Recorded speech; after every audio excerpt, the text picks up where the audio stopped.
तो दोस्तों पहला क्वेश्चन है, दो समानांतर दर्पणों के बीच प्रतिबिंब बनते हैं। दोस्तों अगर आपको आंसर पता है तो फटाफट कमेंट बॉक्स में बताते जाइए। दोस्तों राइट आंसर है अनंत। देखिए, दो समानांतर दर्पणों के बीच प्रतिबिंब बनते हैं अनंत।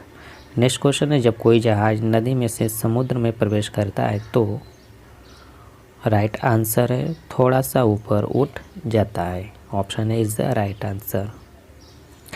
अगला प्रश्न है, पृथ्वी पर कोई गतिशील पिंड विश्राम की अवस्था में निम्नलिखित कारण से आता है।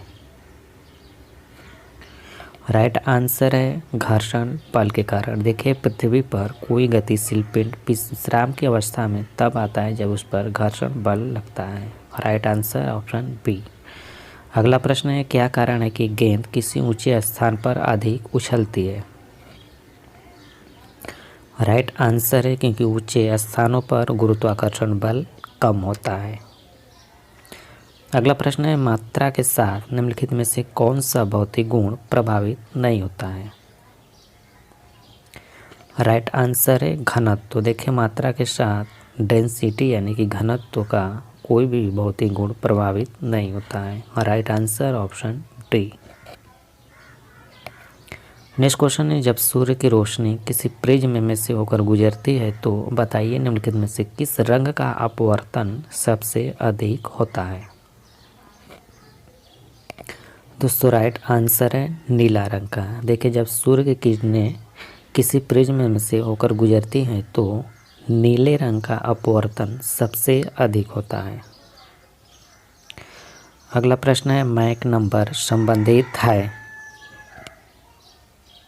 दोस्तों राइट आंसर है हवाई जहाज की गति से। अगला प्रश्न, जब कोई मनुष्य रोशनी से अंधेरे कमरे में घुसता है तो उससे कुछ समय तक कुछ नहीं दिखाई देता, बाद में उसे दिखाई देना आरंभ होता है, क्योंकि राइट आंसर है और उसकी आँख की आइरिस सिकुड़ती है। Right answer option A.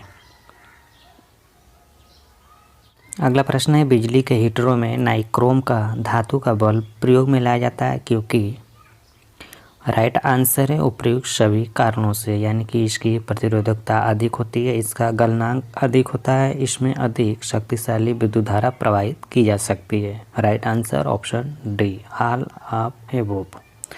अगला प्रश्न है, निम्नलिखित में से कौन सी विद्युत चुंबकीय तरंगों का तरंगदैर्घ्य सबसे अधिक है।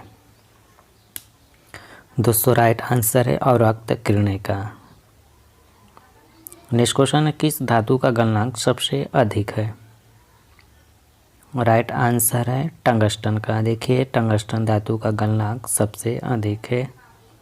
नेक्स्ट क्वेश्चन है, सबसे हल्की धातु कौन सी होती है। राइट आंसर है लिथियम। देखिए, सबसे हल्की धातु लिथियम होती है और सबसे भारी धातु ओस्मियम होता है।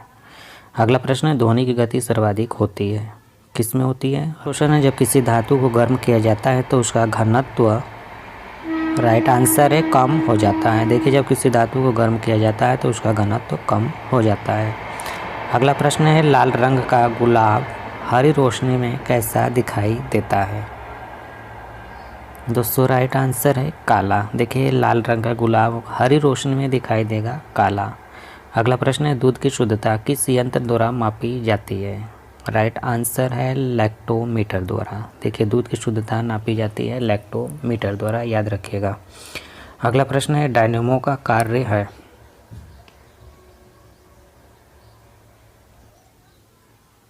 राइट आंसर है यांत्रिक ऊर्जा को विद्युत ऊर्जा में परिवर्तित करना।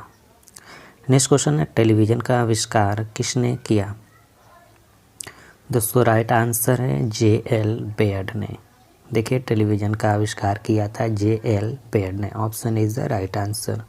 अगला प्रश्न है, हड्डियों और दांतों में जो रासायनिक पदार्थ विद्यमान रहता है उसे क्या कहते हैं।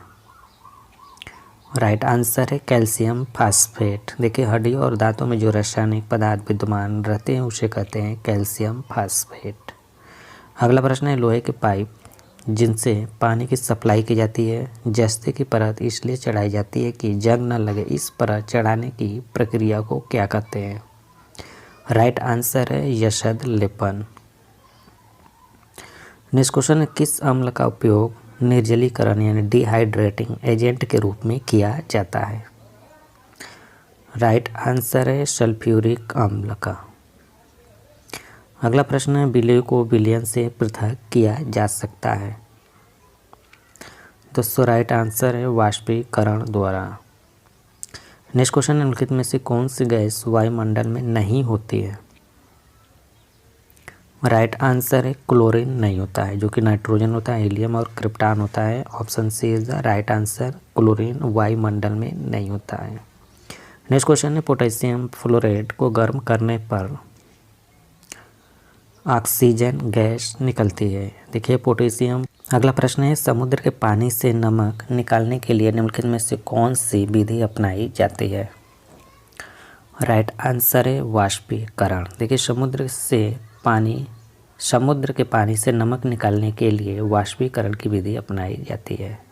अगला प्रश्न है किस प्रक्रिया द्वारा तेल को वेजिटेबल घी में परिवर्तित किया जाता है। राइट आंसर है हाइड्रोजनीकरण प्रक्रिया द्वारा तेल को वेजिटेबल घी में परिवर्तित किया जाता है।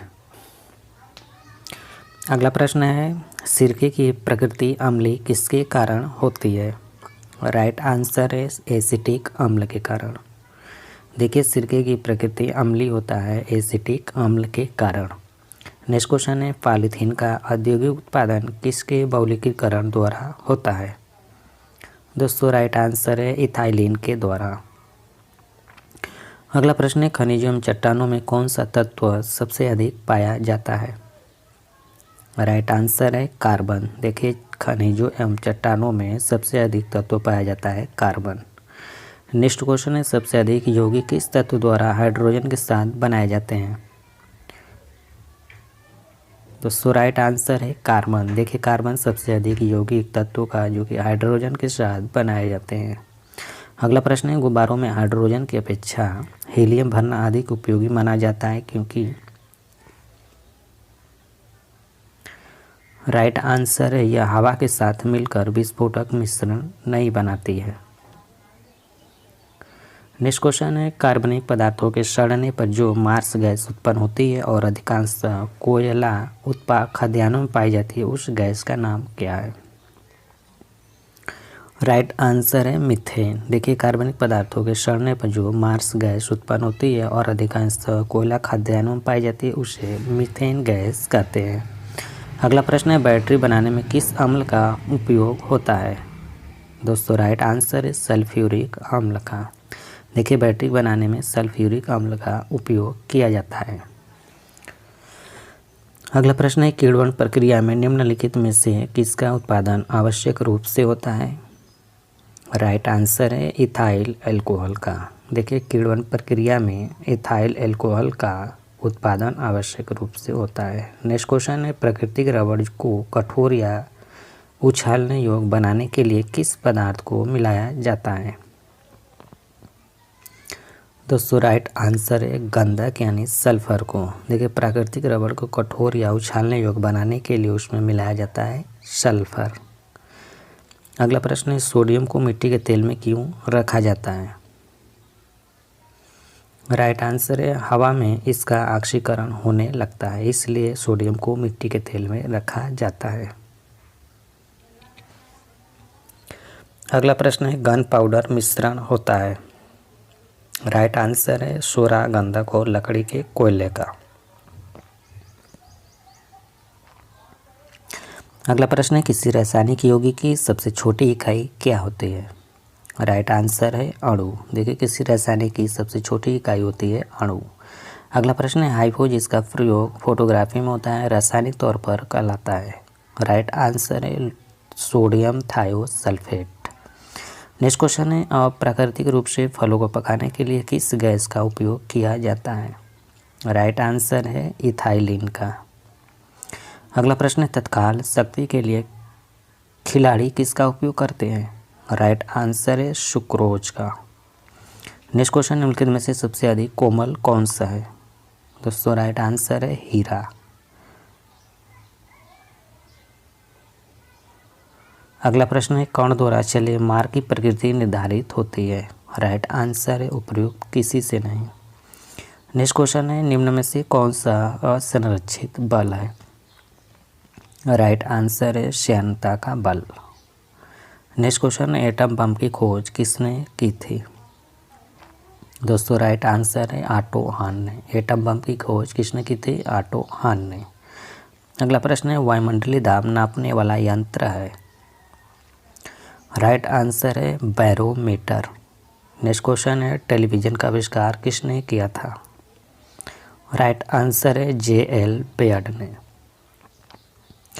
अगला प्रश्न है, दूध की शुद्धता किस यंत्र से मापी जाती है? दोस्तों राइट आंसर है लैक्टोमीटर से। नेक्स्ट क्वेश्चन है, इंसुलिन का आविष्कार किसके द्वारा किया गया? राइट आंसर है बेंटिंग के द्वारा। देखिए इंसुलिन का आविष्कार किया गया था बेंटिंग के द्वारा। क्वेश्चन पर भी आपके लिए क्वेश्चन है, इसका राइट आंसर कमेंट बॉक्स में बताना है। प्रश्न है, निम्नलिखित में से कौन सी एक मिश्र धातु है? राइट आंसर कमेंट बॉक्स में जरूर बताइएगा। और वीडियो अच्छा लगा तो लाइक करें, शेयर करें। और चैनल को सब्सक्राइब नहीं किया तो वीडियो के नीचे रेड कलर में सब्सक्राइब लिखा होगा, उस पर आपको टच कर देना और बगल में बेल आइकन को भी टच करके ऑल नोटिफिकेशन ओपन कर लेना, ताकि आपको लेटेस्ट अपलोड वीडियो का नोटिफिकेशन सबसे पहले मिल पाए और आप सबसे पहले वीडियो देख पाए। Thank you for watching. आपका दिन शुभ हो।